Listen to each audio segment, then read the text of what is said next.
opposition from those who want to return to the old ways, believing that Ebernon's strength lies in its past.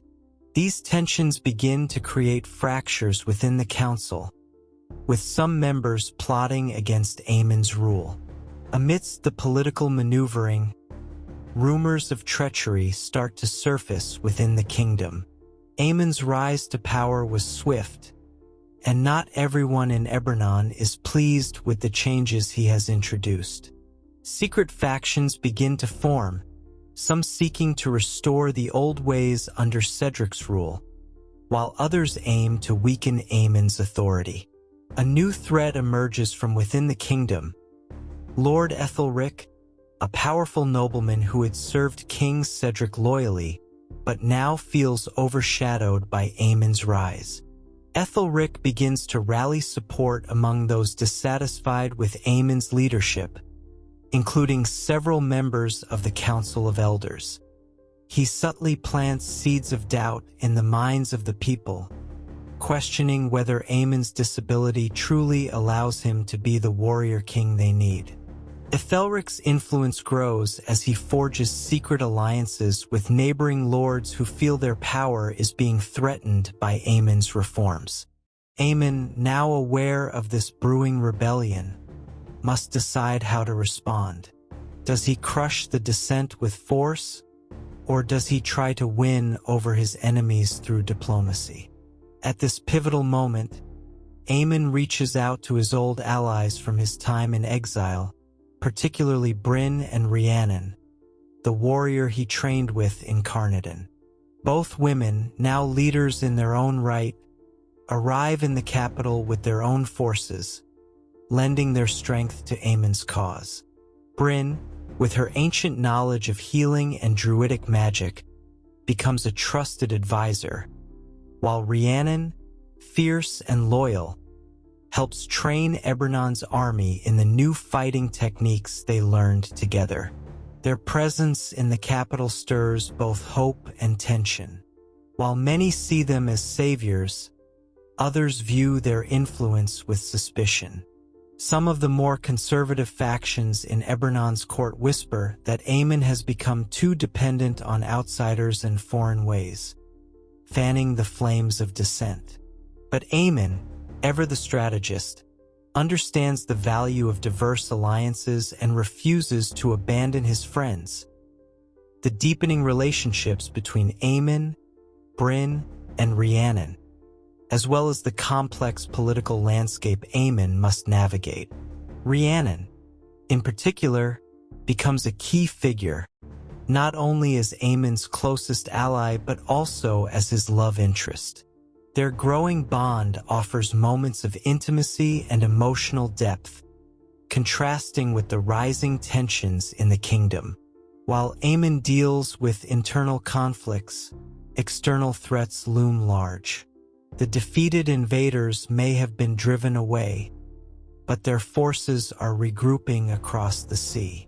Spies report that a coalition of warlords from the eastern lands has formed, intent on returning to Ebernon with a much larger army. They have not forgotten their humiliating defeat at Eamon's hands and are planning their revenge. Eamon must now prepare for a second invasion, but this time, he faces the challenge of uniting a fractured kingdom. He knows that if Ebernon is to survive, it must stand together. However, the seeds of rebellion sown by Lord Ethelric have grown, and there are whispers of civil war within Ebernon's borders. The tension builds as Eamon tries to solidify his alliances, both within the kingdom and with neighboring tribes. He sends emissaries to distant lands, hoping to gather more support, but time is running out. The invaders are coming, and the people of Ebernon must decide whether to stand with their king or tear themselves apart from within. Just as Eamon's preparations for war are reaching their peak, Lord Ethelric makes his move. He leads a rebellion against Eamon, attempting to seize power and depose the new king. Several key members of the Council of Elders join him, and for a moment, it seems that Eamon's reign is in jeopardy. The kingdom teeters on the edge of civil war, and Eamon must act quickly to quell the uprising. In a dramatic sequence, Eamon confronts Ethelric and his rebels in a tense standoff. Though outnumbered, Eamon uses his strategic brilliance to outmaneuver Ethelric's forces. He does not seek to destroy his enemies, but rather to break their resolve. In a decisive battle, Eamon and his loyal followers defeat the rebels, capturing Ethelric and bringing him before the council. Ethelric's trial becomes a defining moment for Eamon as a ruler. Instead of executing the traitor, Eamon chooses mercy, exiling Ethelric to the distant northern territories, where he will live out the rest of his days in isolation. This act of clemency solidifies Eamon's reputation as a just and wise king, one who values unity over vengeance. With the rebellion quashed, Eamon turns his full attention to the coming invasion. The foreign warlords have arrived on the shores of Eberron, bringing with them a massive army of seasoned warriors. The final confrontation is inevitable, and Eamon knows that this battle will determine the fate of his kingdom. In the build-up to the battle, we see Eamon rally his people, inspiring them with speeches that draw upon the rich history and ancient spirit of the land. He invokes the ancestors, the old gods, and the legends of Britain, reminding his warriors of their strength and resilience. The climactic battle takes place on the plains of Cernak, a sacred site where the people of Eberron once worshipped the old gods. The stakes are high, and the battle is brutal. Eamon leads his army with unmatched courage, using the modern tactics he learned in exile combined with the traditional strength of Eberron's warriors. The battle scenes are vivid and intense, filled with moments of heroism and sacrifice. Eamon fights alongside his loyal allies, including Rhiannon and the warriors from Carnarvon.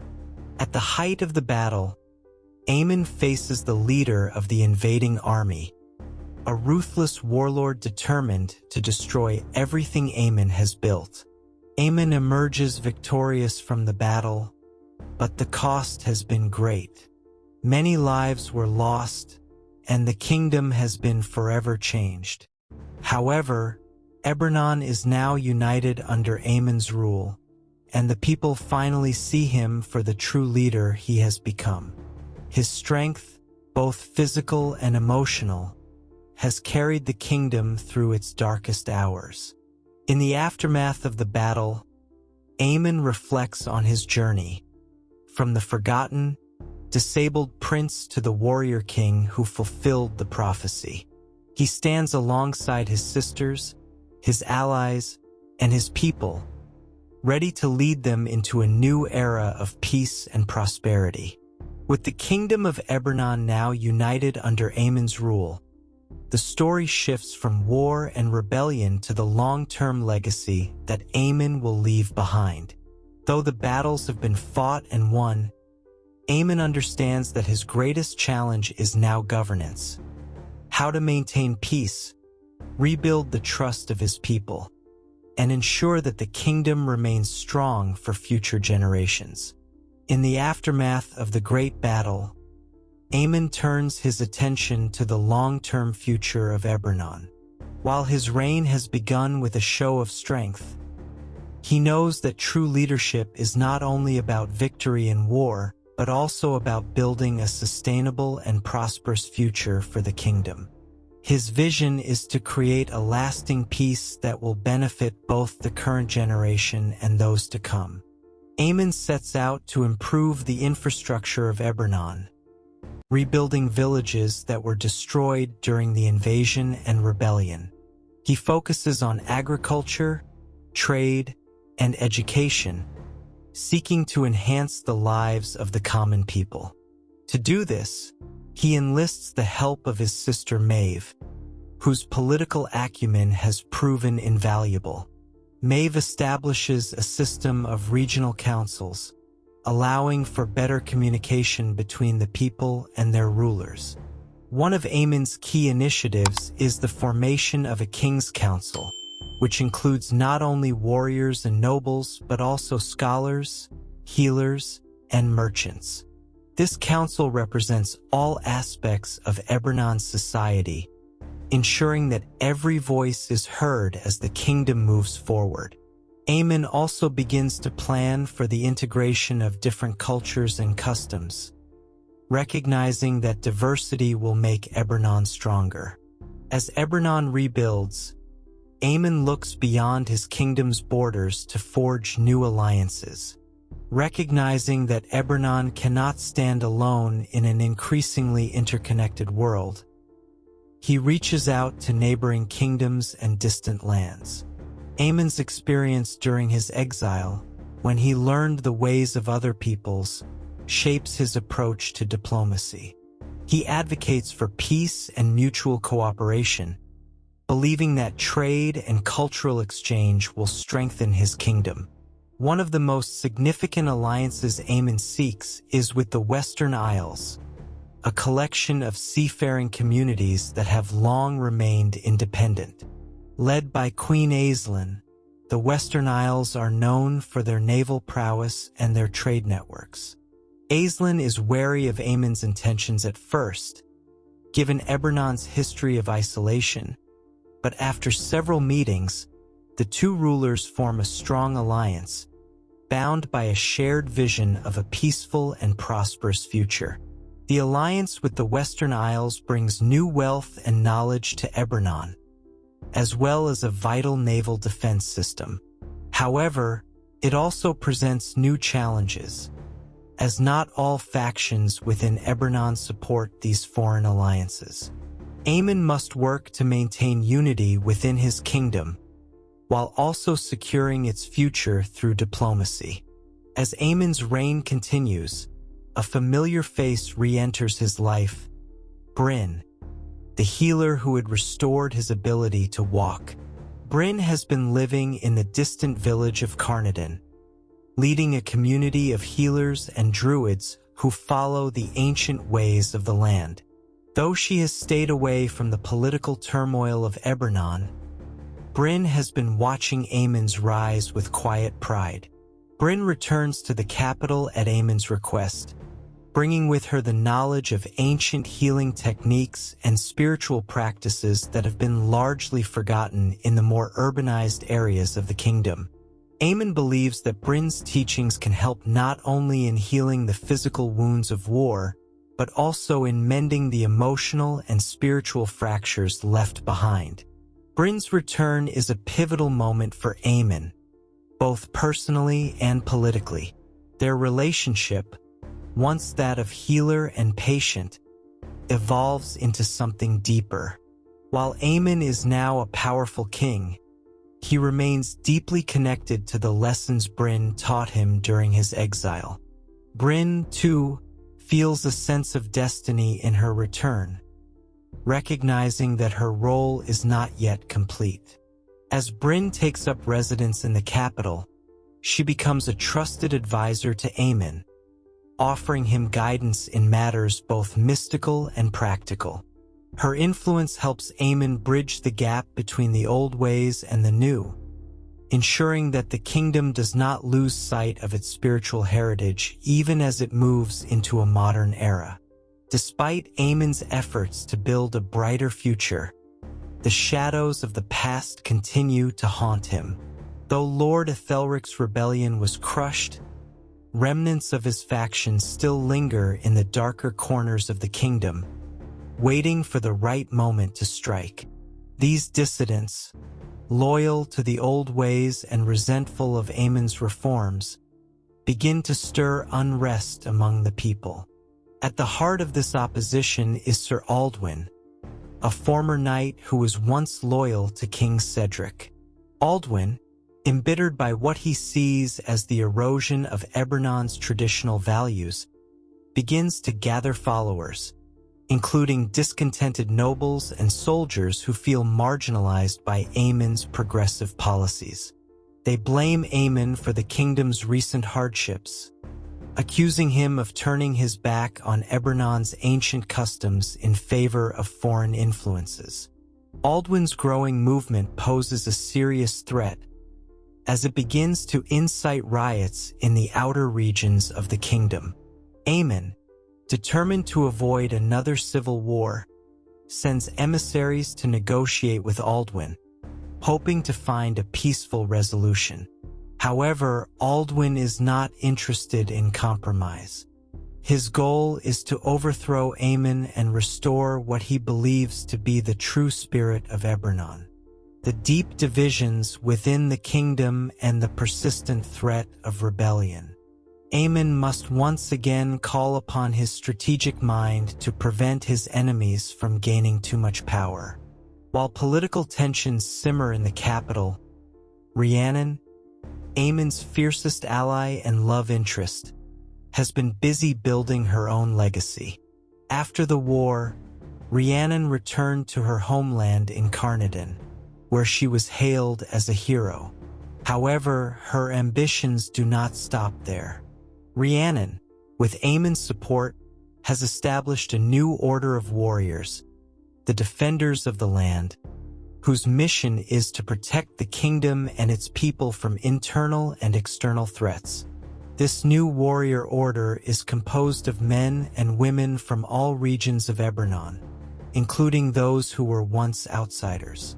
Rhiannon's leadership is transformative, bringing together a diverse group of fighters who share a common goal: to defend the kingdom, not through conquest, but through unity and strength. Her order becomes a symbol of Eamon's new vision for Ebernon, a kingdom that thrives on diversity, cooperation, and shared purpose. Rhiannon's growing influence is not without challenges. Some within the royal court see her as a threat, fearing that her military prowess and close relationship with the king might give her too much power. However, Eamon values her loyalty and trusts her implicitly, recognizing that her strength complements his own. As Rhiannon's order grows, so too does her personal relationship with Eamon. The two have always shared a deep bond, but now they begin to openly acknowledge their love for one another. In a quiet ceremony, witnessed by a few close friends and allies, Eamon and Rhiannon are married, solidifying their partnership both in the eyes of the people and within the royal court. As Aldwin's rebellion gains momentum, it becomes clear that a final confrontation is inevitable. Despite Eamon's attempts at diplomacy, Aldwin refuses to back down, leading his followers in a march toward the capital. The kingdom is once again on the brink of civil war, and Eamon must prepare for the battle ahead.